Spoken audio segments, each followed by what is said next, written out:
क्या आपको ऐसा लगता है कि हमें फ्यूचर में स्कूल और कॉलेज जाने की जरूरत ही नहीं पड़ेगी? क्या आपने कभी सोचा है कि अगर आप आयरन मैन, जो कि एक फिक्शनल कैरेक्टर ही सही, लेकिन एक ऐसा इंसान जिसने एक गुफा के अंदर एक न्यूक्लियर पावर्ड आयरन सूट तैयार कर दिया था, अगर आप ऐसे इंसान का 10% भी बन जाओ तो आप क्या क्या कर सकते हो?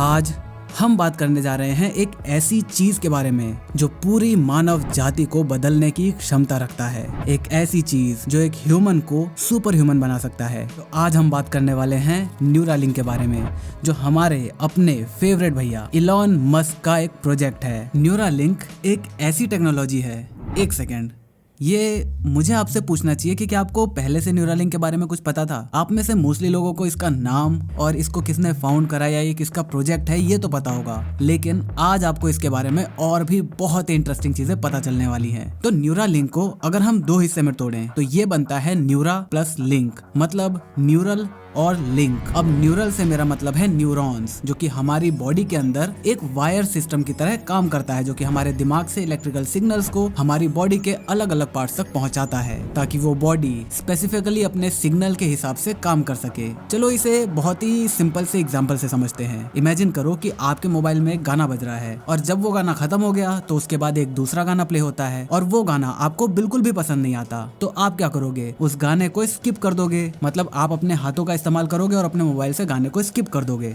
राइट? अब ये बहुत ही सिंपल सा सिनेरियो है, नहीं मुश्किल से आपको 2 से 3 सेकंड ही लगे होंगे। वेल, अगर हम इसके मैकेनिज्म को देखें तो ये काफी ज्यादा कॉम्प्लेक्स है। कैसे? यहाँ पर जैसे ही गाना प्ले हुआ वैसे ही आपके कानों ने इनपुट लिया, उस कान की मदद से जो इन्फॉर्मेशन आई, उस इन्फॉर्मेशन को प्रोसेस किया आपके दिमाग ने, और आपके दिमाग के अंदर करोड़ों अरबों फोल्डर्स में से 2 ऐसे फोल्डर हैं जो कि ये बताते हैं कि कौन से गाने या किस तरह का म्यूजिक आपको पसंद है और किस तरह का म्यूजिक आपको पसंद नहीं है। तो अब उस प्रोसेस के बाद ये पता चला कि जो गाना आप सुन रहे हो वो आपके अनफेवरेट लिस्ट में से है। अब क्या होगा? आपका दिमाग आपके हाथों को सिग्नल देगा, तब जाकर आपका हाथ उठेगा और आपकी उंगली उस स्किप वाले बटन को प्रेस करेगी। तो ये सारा जो 1 से 2 सेकंड का प्रोसेस है वो इतने सारे अलग अलग स्टेप्स से होकर गुजरता है। अब अगर आप सोचो कि हम इस प्रोसेस को 50% तक कट कर दें तो हम इस प्रोसेस को कितना ज्यादा एफिशिएंट और फास्ट बना सकते हैं। मतलब अभी तक आपके दिमाग ने जब तक सेंस करा कि वो गाना आपको पसंद नहीं है, उसके बाद जो उसने सिग्नल भेजे और आपके हाथों ने जो रिएक्ट करा और वहां तक पहुंचने के बाद जो स्किप बटन दबाया, इसकी जगह जैसे ही आपको पता चला कि ये गाना आपके पसंद का नहीं है, आपको बस अपने दिमाग में सोचना है कि स्किप दिस सॉन्ग, और वहां पर गाना अपने आप आपके फोन में स्किप हो जाता है। तो अगर आप ऐसा कर पाते हो तो क्या आप सुपर ह्यूमन नहीं कहलाओगे क्या? वेल,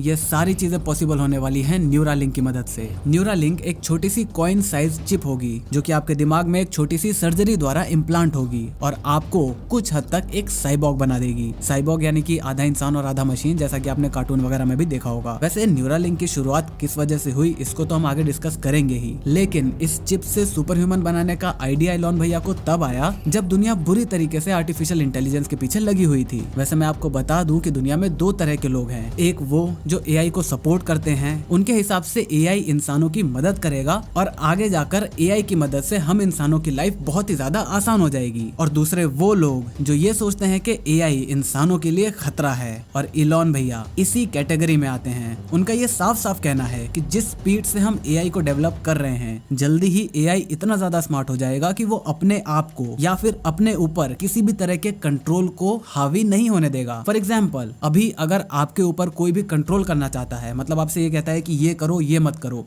ऐसा करो, ऐसा मत करो, या फिर इतना ही करो, इससे ज्यादा कुछ भी मत करो, तो आपको कैसा लगेगा? बिल्कुल इसी तरह जब एआई अपने आप को डेवलप कर लेगा, अपने आप को खुद इतना स्मार्ट बना लेगा, तो वो भी सोचेगा कि उसके ऊपर किसी का भी कंट्रोल क्यों रहे, और तब जाकर वो बगावत भी कर सकता है। तो इसी चीज को ध्यान में रखते हुए इलॉन भैया ने कहा कि जितनी तेजी से एआई बढ़ रहा है, अगर हम इंसान उतनी तेजी से इवॉल्व नहीं हुए तो हम एआई से पीछे रह जाएंगे, और अगर नेचुरल तरीके से हम इवॉल्व होने जाएं तो हमें 200, 300, 500 पता नहीं कितने साल लग जाएंगे। तो इसी चीज को स्पीड अप करने के लिए न्यूरालिंक का कॉन्सेप्ट इलॉन भैया लेकर आए, जहाँ एक चिप इंसान इंसान की कैपेबिलिटीज को और भी ज्यादा बढ़ा देगी। अब आगे बढ़ने से पहले हम उस चीज के बारे में बात कर लेते हैं जिसके अंदर ये न्यूरालिंक की चिप इम्प्लांट करी जाएगी, यानी कि हमारा दिमाग। क्या आपको नहीं लगता कि हमारा दिमाग बहुत ही ज्यादा कमाल की चीज है? हालांकि ये लाइन तो आपने कई बार सुन रखी होगी, लेकिन 2 मिनट के लिए अपने दिमाग को एक कंप्यूटर की तरह सोचो। तो एक कंप्यूटर को चलने के लिए क्या चाहिए? पावर। लेकिन हमारा दिमाग जो है वो केवल 20 वॉट की इलेक्ट्रिसिटी लेकर पूरी प्रोग्रामिंग करता है, हमारे सांस लेने से लेकर हमारे उंगलियों को हिलाने तक। और ये पावर इतनी ज्यादा कम है कि आप इससे एक CFL का बल्ब भी जला पाओगे। दिमाग की असली पावर को जानने के लिए एक एक्सपेरिमेंट भी किया गया था, जहां पर एक कंप्यूटर को 40 मिनट लगे थे ब्रेन के 1 सेकंड की एक्टिविटी को मैच करने के लिए। मतलब एक प्रोसेसर कैसे काम करता है, नंबर ऑफ इंस्ट्रक्शन को जितना वो कैलकुलेट कर सके 1 सेकंड में, तो जितने नंबर ऑफ कैलकुलेशन हमारा दिमाग 1 सेकंड में करता है, उतने ही कैलकुलेशन करने के लिए कंप्यूटर को करीब 40 मिनट लग गए थे। और आप ऐसा मत सोचो कि वो कोई ऐसा वैसा कंप्यूटर था, नहीं, बल्कि वो उस दौरान का 4th मोस्ट पावरफुल कंप्यूटर था, जिसमें करीब 7 लाख से भी ज्यादा प्रोसेसर कोर्स लगे हुए थे और 1.4 मिलियन GB रैम थी। एक बार आपको ये नंबर हजम भी हो रहा है? मुझे तो बिल्कुल हजम नहीं हो रहा। अब जरा सोचो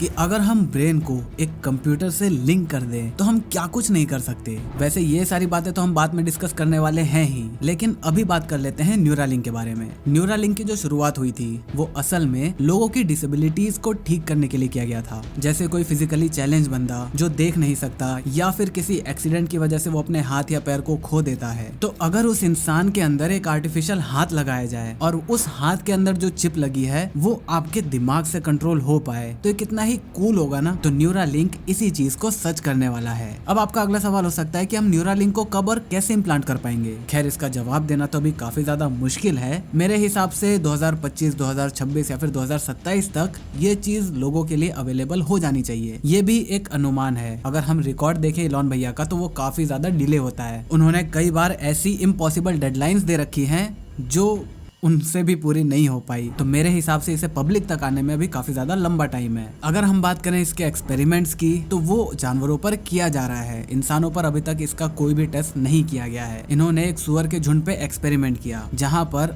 एक सुअर को एकदम अच्छी हेल्थ में बिना किसी न्यूरल इम्प्लांट के रखा गया, दूसरे के अंदर चिप को इम्प्लांट किया गया और उसके बाद कुछ दिन बाद उसे निकाल दिया गया, और तीसरे के अंदर हमेशा के लिए उस चिप को डाला गया है। मतलब वो उसके अंदर परमानेंट लगा दिया गया है। तो ऐसा करने का उनका मेन रीजन ये है ताकि जो हमारा अनप्लांटेड सुअर है वो और जिसके अंदर हमने प्लांट करके निकाल दिया है, उन दोनों के अंदर क्या डिफरेंस है, या फिर अगर हम किसी के अंदर इस चिप को लगाए रखते हैं तो उसके ऊपर क्या इफेक्ट पड़ेगा और हम उसके अंदर क्या क्या चेंजेस देख सकते हैं आने वाले टाइम में। तो इन सारी स्टडीज को करने के लिए 3 पिक्स को चुना गया है। जैसा कि यहाँ पर आप देख ही सकते हो कि इस एक्सपेरिमेंट में हम रियल टाइम में सिग्नल को सुन और देख पा रहे हैं न्यूरालिंक की मदद से। ये न्यूरालिंक उस पिग के नाक के न्यूरॉन से कनेक्ट कर रियल टाइम में सिग्नल भेज रहा था। जब भी ये पिग अपने नाक से कोई भी चीज को सूंघती या छूती थी, तो ये न्यूरालिंक तुरंत आउटपुट के तौर पर न्यूरल स्पाइक्स भेजने लगता था। इस एक्सपेरिमेंट में पिग के मूवमेंट को भी नोट किया गया और उसके मूवमेंट के हिसाब से जो न्यूरालिंक सिग्नल सेंड कर रहा था उसे भी नोट करके देखा गया। बस इतना ही नहीं, बल्कि इन्होंने इलेक्ट्रोड्स के फायर होते हुए और न्यूरॉन्स के सिमुलेट होते हुए और ब्रेन के अलग अलग हिस्से को चमकते हुए भी नोटिस किया। इन शॉर्ट अगर मैं बताऊं तो जब भी हमारा दिमाग कोई भी डिसीजन लेता है या कोई भी मूवमेंट करवाने की कोशिश करता है, तो हमारे दिमाग के अंदर स्पार्क जनरेट होता है, जिससे इलेक्ट्रिसिटी पैदा होती है, और वही इलेक्ट्रिसिटी हमारे न्यूरॉन से होती हुई हमारे बॉडी पार्ट्स तक जाती है। तो इस चिप से निकलने वाले इलेक्ट्रिक सिग्नल्स को भी यहाँ पर नोटिस किया गया। और इससे भी ज्यादा एक मजेदार और इंटरेस्टिंग एक्सपेरिमेंट ये है कि इन्होंने ये न्यूरालिंक एक बंदर के दिमाग के अंदर भी इम्प्लांट किया है। तो आइए अब इस चिप के बारे में थोड़ा सा जान लेते हैं। वैसे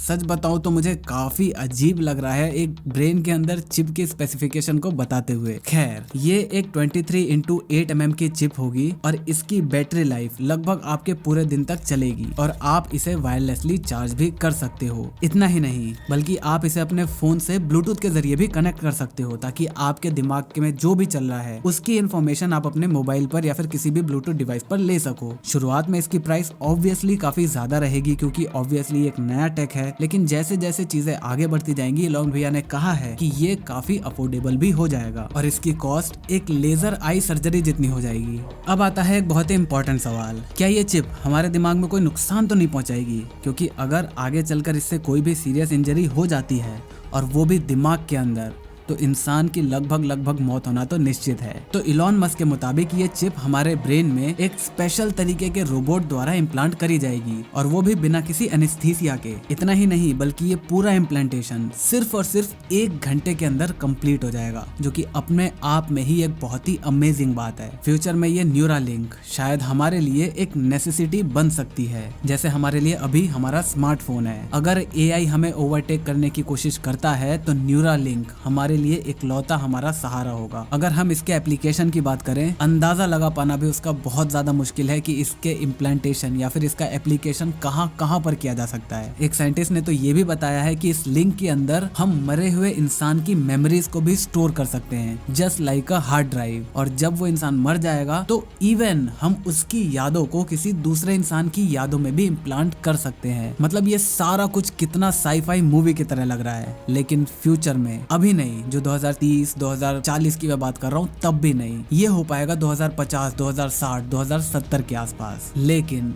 ऐसा पॉसिबल हो पाएगा। अब last but not the least, हम सबको पता है कि एक सिक्के के 2 पहलू होते हैं, तो ऑब्वियसली इतने सारे फायदे के बाद इसका कुछ नुकसान भी होंगे, लेकिन अभी हमें इसके नुकसानों के बारे में बिल्कुल भी आइडिया नहीं है। ये हमारे दुनिया में जितने भी लोग हैं उन सबके दिमाग के अंदर जाकर कैसे रिएक्ट करेगा, इसके बारे में बता पाना किसी के लिए भी पॉसिबल नहीं है। और अगर इससे किसी 1 10 20 30 लोगों की भी जान जाती है तो उसका जिम्मेदार कौन होगा, इस बात का भी पता लगाना हमारे लिए काफी ज्यादा मुश्किल है। क्योंकि एक तरफ देखा जाए तो ये करना जरूरी भी है, वरना एआई हमें खत्म कर देगा। दूसरी तरफ इसे करने से अगर किसी की जान भी जा रही है तो ऑब्वियसली जो अपने दिमाग में एक चिप को लेकर घूमेगा वो कभी भी सेफ फील नहीं कर पाएगा, और एक डरे हुए इंसान की जिंदगी एक जिंदगी कहलाने के तो लायक बिल्कुल नहीं है। तो आप मुझे नीचे कॉमेंट करके बताओ कि आपको क्या लगता है, न्यूरालिंक की क्या चीजें ऐसी हैं जो कि उसकी डाउनसाइड बन सकती हैं। अपने सारे दिमाग लगाकर नीचे अपने दिल की बात जरूर कमेंट करना। अगर वीडियो पसंद आए वीडियो को लाइक कर देना, चैनल पर नए हो तो सब्सक्राइब कर देना, क्योंकि हम इसी तरह की ज्ञान भरी बातें करते रहते हैं। मैं मिलता हूँ आपसे अगली वीडियो में, तब तक जय हिंद, वंदे मातरम।